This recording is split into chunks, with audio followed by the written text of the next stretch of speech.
中东局势正变得极为紧张。在伊朗再次封锁霍尔木兹海峡后，美国加强了对伊朗港口的封锁，事态发展到美国不仅开火，还甚至扣押了一艘试图突破美国封锁的伊朗油轮。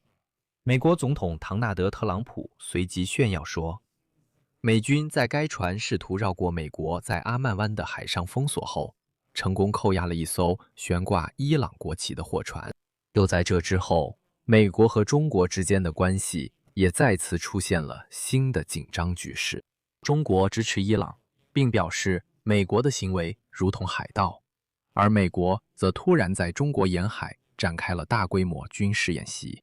而且这一切并非偶然，因为事实证明，被扣押的悬挂伊朗国旗的油轮上装载的是中国货物。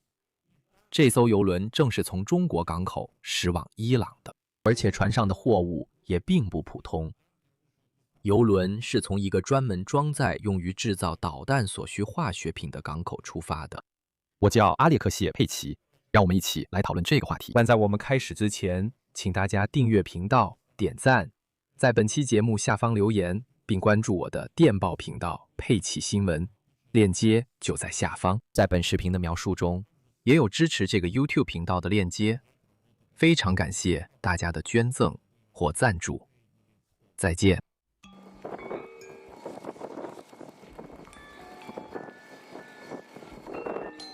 托斯卡号货船，托斯卡号货船，请立即撤离你的机舱，请立即撤离你的机舱。我们已准备好对你进行掷滩射击。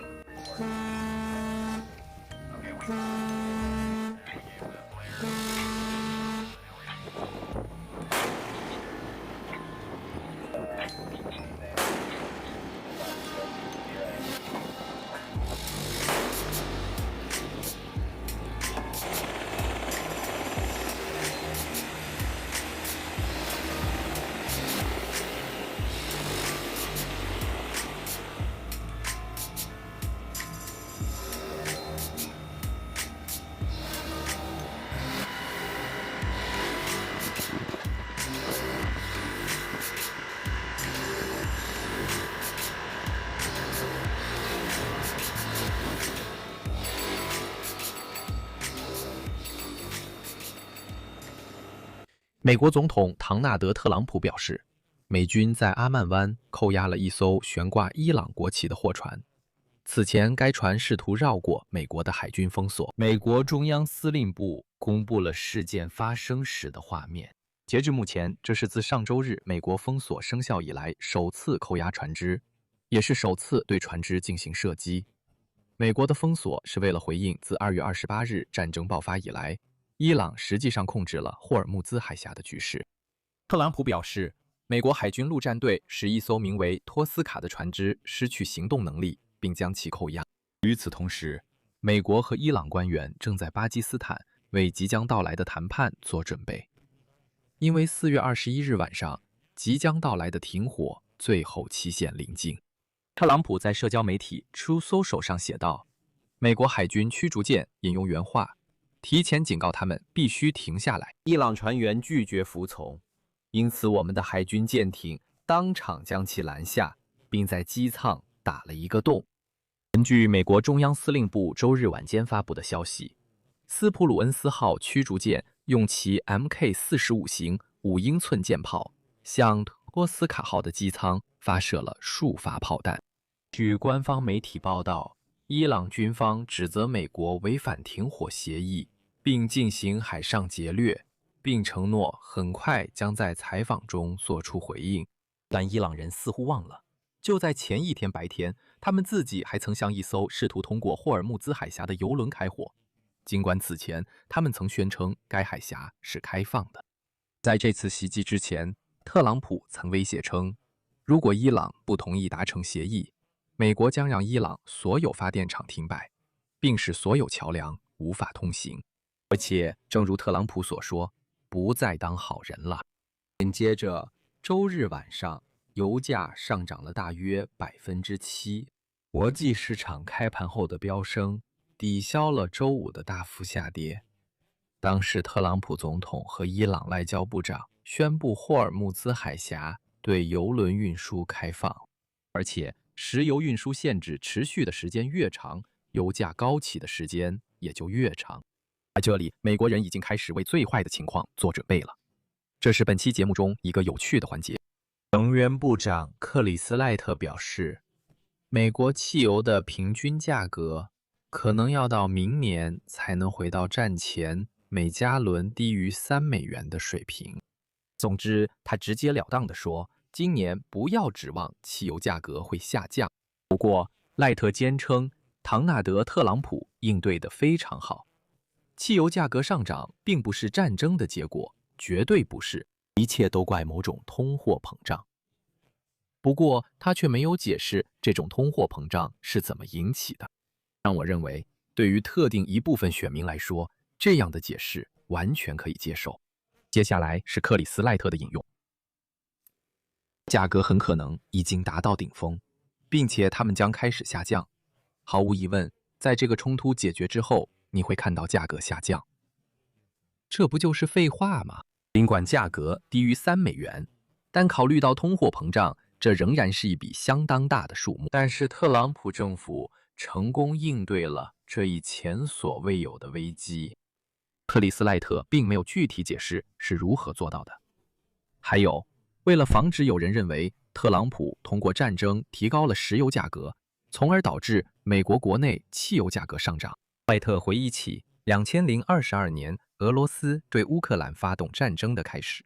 他说：“你们看看，2022年，石桥·拜登处理得更糟糕。”他说：“你们为什么因为汽油价格而这么担心？现在的情况其实还不算太糟。”赖特表示，美国人没必要抱怨，因为今年的峰值价格仍然比2022年乔·拜登当总统时的峰值低，大约$1。再让我们回到地缘政治话题。